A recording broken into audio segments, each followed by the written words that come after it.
Hello, everyone. Welcome to Aletheia Ministries, where our only goal and aim is to teach and preach God's unadulterated truth, God-inspired word. Good evening. I just wanted to first of all ask you this one question. Are you, yes you, are you living your best life? And how do you know? What are the barometers? What is the criteria by which you measure whether or not you're living up to your best life? And when we say the words living our best life, what do we exactly mean? What do we really mean by are you living your best life? I am living my best life. On social media, I see a lot of people making that statement. I'm living my best life. What is your best life? Life coach Rhea Williams shared 5 steps on how to live your best life on Jennifer Hudson's show. I'm not even going to bother to even mention what the steps were. I'll tell you this about her steps. Now, one of her steps mentioned anything about God. And the question I have there is, how can you tell someone how to live their best life when you don't even mention the creator of life? Snoop Dogg and Lil DeVoe say, look here, you got a lot to be smiling for if you achieving and breathing. And now, if Alexander the Great was here today, he would argue against that. You gotta say, let me say this about Alexander the Great. Alexander the Great, at the age of 13 to 16, he was taught by the great Greek philosopher Aristotle, who inspired him in his interest in philosophy and medicine and scientific investigation.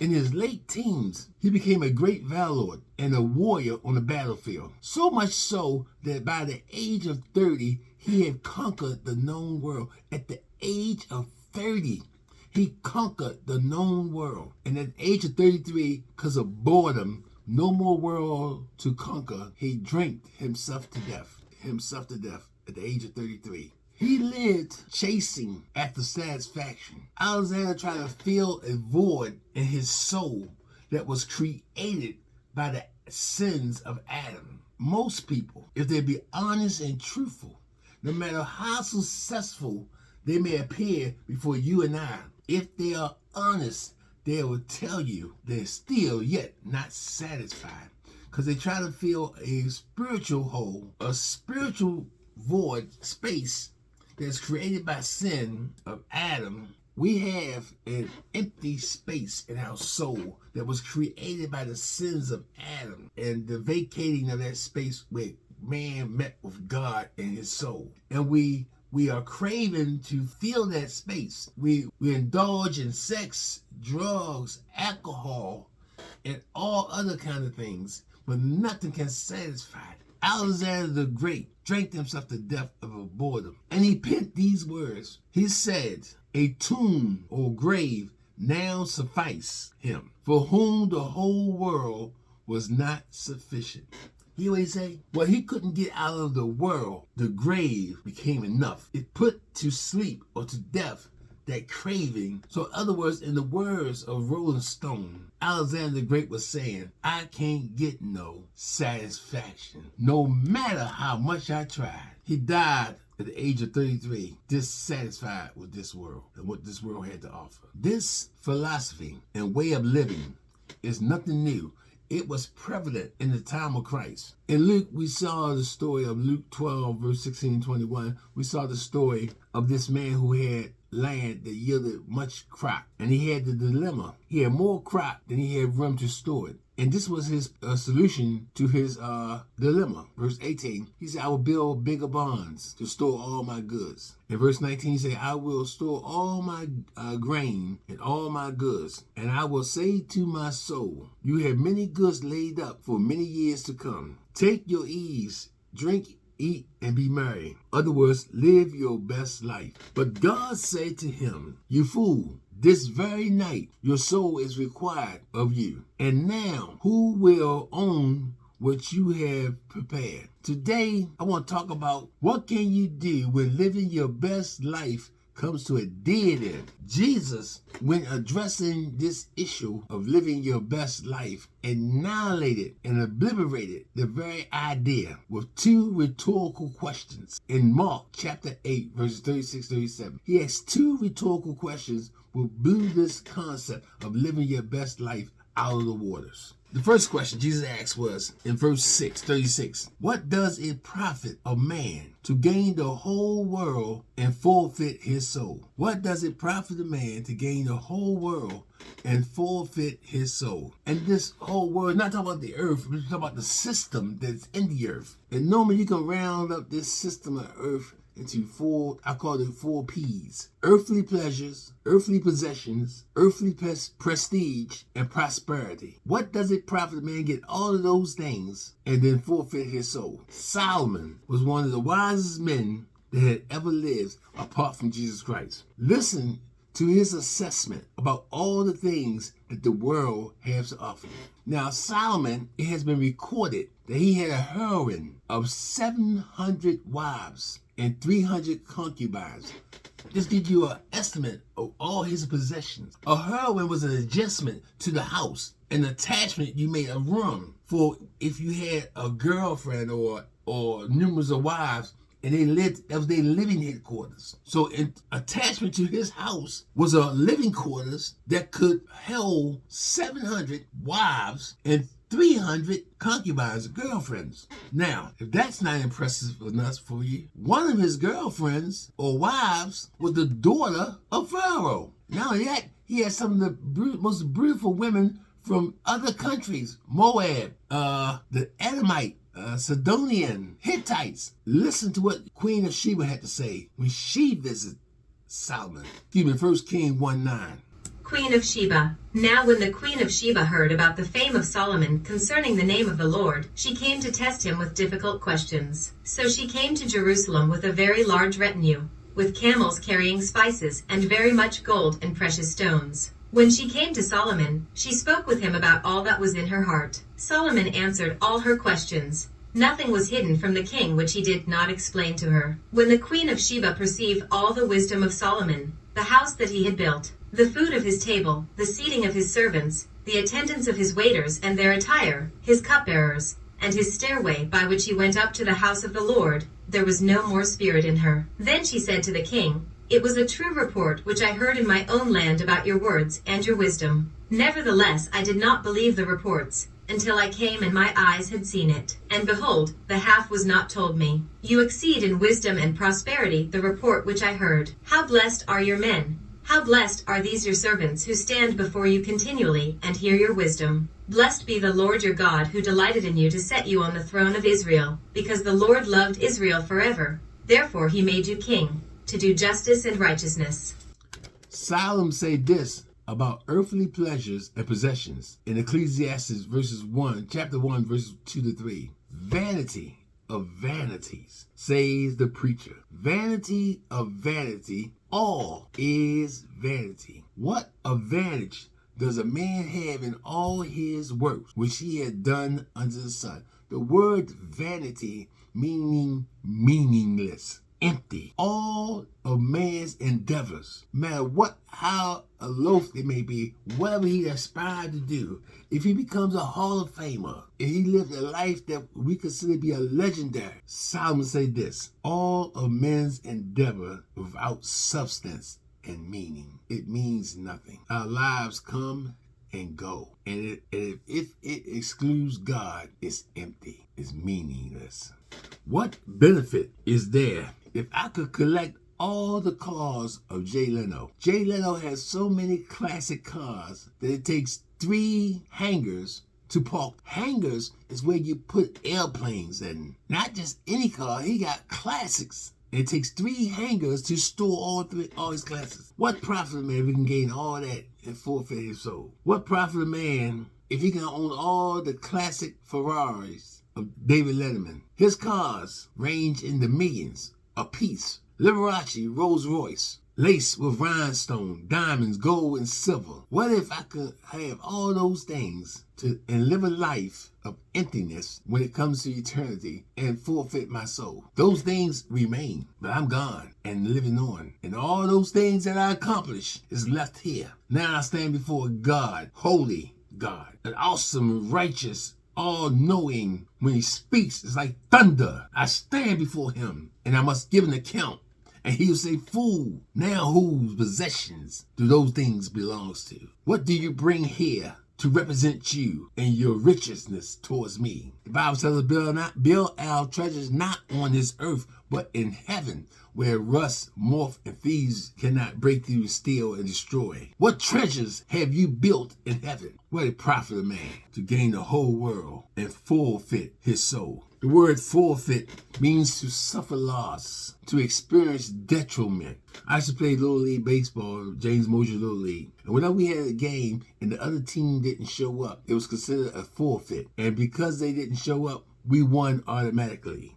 Now, let's just say, just in case, a team, they forfeited the game. So therefore, we was declared winners automatically. They that adapt this philosophy and the way of life, living your best life, are losers in the game of life. They are on the wrong team. 1 John chapter 2, 15, 16 tells us this: do not love the world, nor the things that are in the world. If anyone loves the world, the love of the Father is not in him. For all that is in the world, the lust of the flesh, the lust of the eyes, and the pride of life, is not of the Father, but of the world. Everything the world has to offer falls into three categories. That is, the lust of the flesh, the lust of the eyes, and the pride of life. And it is not from the Father, but is from the world. James say, you adulterous, do you not know that friendship with the world is hostility towards God? Therefore, whoever wishes to be friends of the world makes himself enemy of God. You're on the wrong side. If your priorities in this life is living your best life, getting all that you can out of this world, and not acknowledging God, you are on the wrong team and you are enemy with God. You might not come out and say it in your mouth, but you say it in your life. You say it in your heart. You made this world your priority. And one day, God's going to require of you to give an account. He said, you adulterous. Do you not know that friendship with this world, the word adulterous is used as a metaphor, describing spiritual unfaithfulness. When you don't have time for God and you out there chasing after this world and you chasing after things and material things, you are a spiritual adulteress. You are declared enemy, number one, against God. You are friends with this world. You are on the losing team. You can't root for both teams to win when they are playing each other. And you sure can't play for both. Either you're one or the other. Now, I don't know if y'all remember the Harbaugh Super Bowl. And when the parents of John and his brother, Jim Harbaugh, Jackie and Jack was up in the stands and they was trying to be impartial. And they both draped in both colors, and they was trying to be as neutral as possible, and said he would just wish them both well, but it's hard. They won't admit to it, but deep inside they was rooting for one or the other. You can't root for one and both. Would you get happy and both score a touchdown? In your heart, in the deepest of your heart, you hope that one win and one don't. No matter how much you try to say you're not. And guess what? In the spiritual realm, there's no grounds for neutrality or partiality. Either you are on the one side or you're on the other. But you cannot be undecided and rooting for both. No. You either for one or you for the other. But there's no way you're going to be on both sides. Galatians 5:17 tells us, for the flesh, it desires against the spirit, and the spirit against the flesh. For these are in opposition to one to another, for that you may not do the things that you want to please. For the flesh sets its desires against the spirit, against the flesh. For these are in opposition one to the another, so that you may do the things that you please. It's a battle. It's a tug of war. One's pulling this way, one's pulling that way. Now, if you got people on this side who are pulling that way, and they pulling that way, you're going to lose. You can't be on both sides. You got to pick what side you're going to pull. There's no middle ground. You're battling for the middle ground to become a singleness.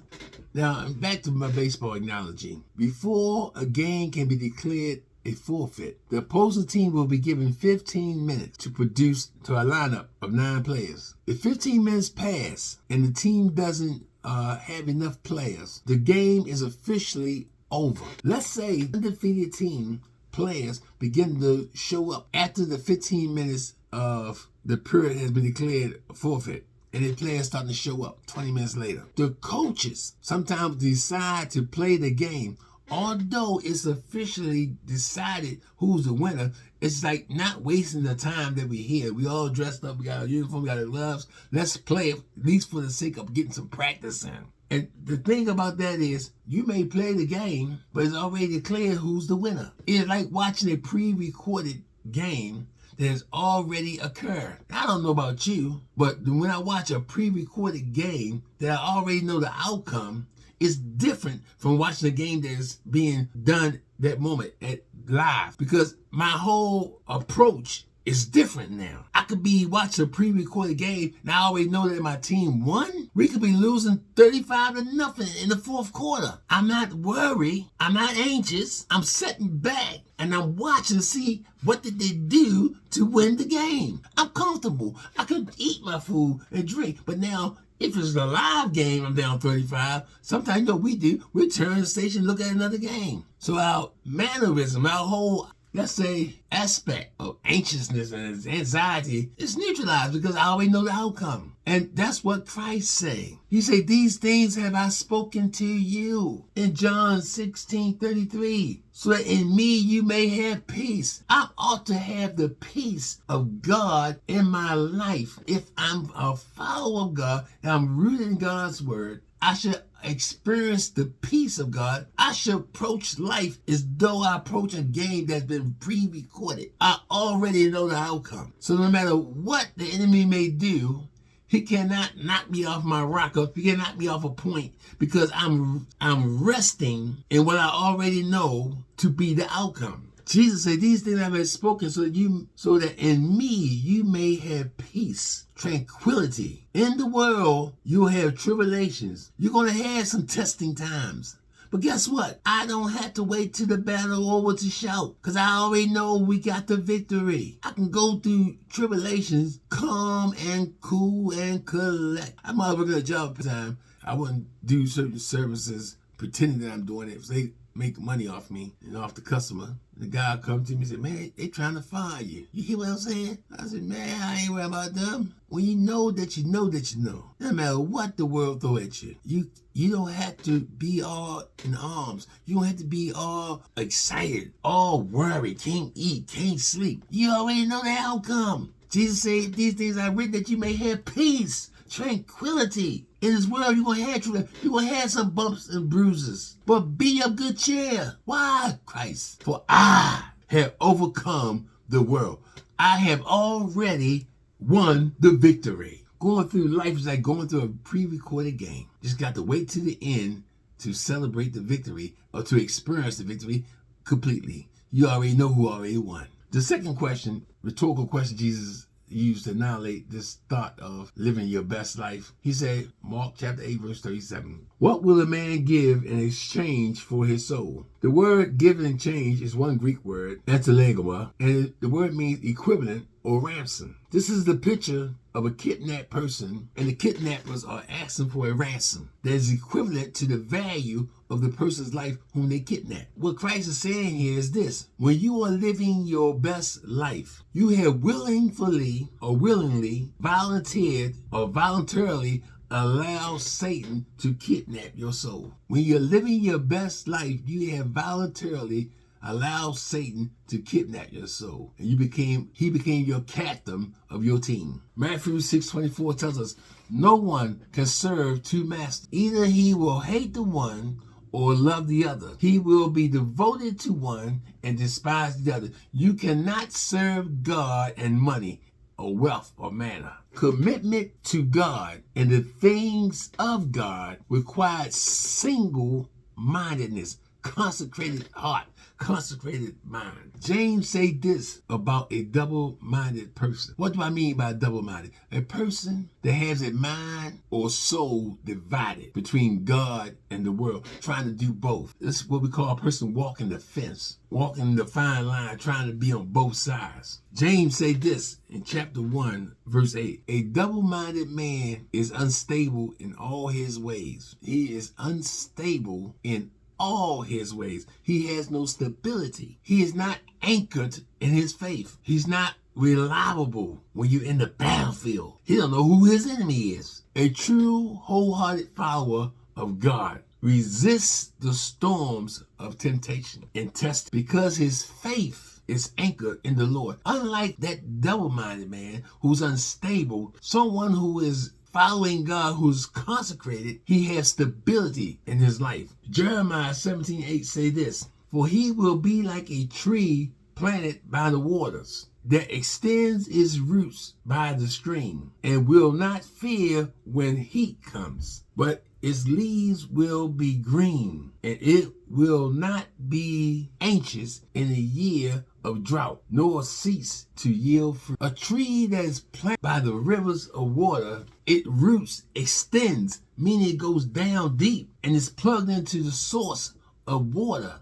So that when the drought comes, when testings and temptations comes, he will not be affected by the drought because his roots are deep. And therefore, even in the drought, his leaves will be green. He'll still prosper. He'll still flourish. He'll still have stability in his life. Now, contrast to the double-minded man who is unstable in all his ways and is doubting.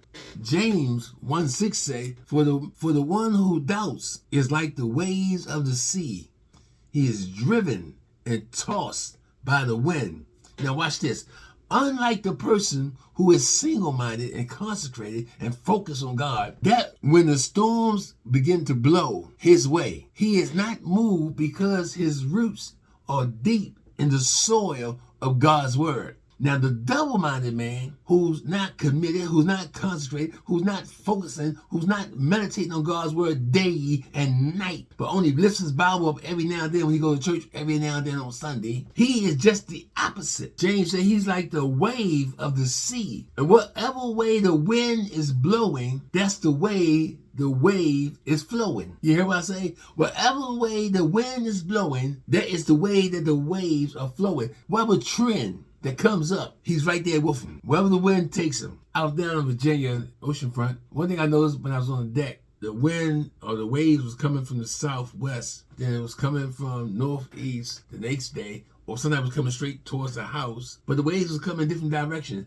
And I realized it all depended on the course of which way the wind blows. And so it is with the double-minded man who has no control. When the wind blows, that's the way he goes. Whatever's popular at the time, that's the flow. Whatever's in, that's the way he goes. But they that are single-minded, who's consecrated, even when the flow goes just the opposite, he's not unafraid to go against the stream. He's like a salmon fish jumping up and down, resist the flow. Okay, the answer to both of Christ's questions can be summarized by one word. What do it profit a man to gain the world and lose his soul?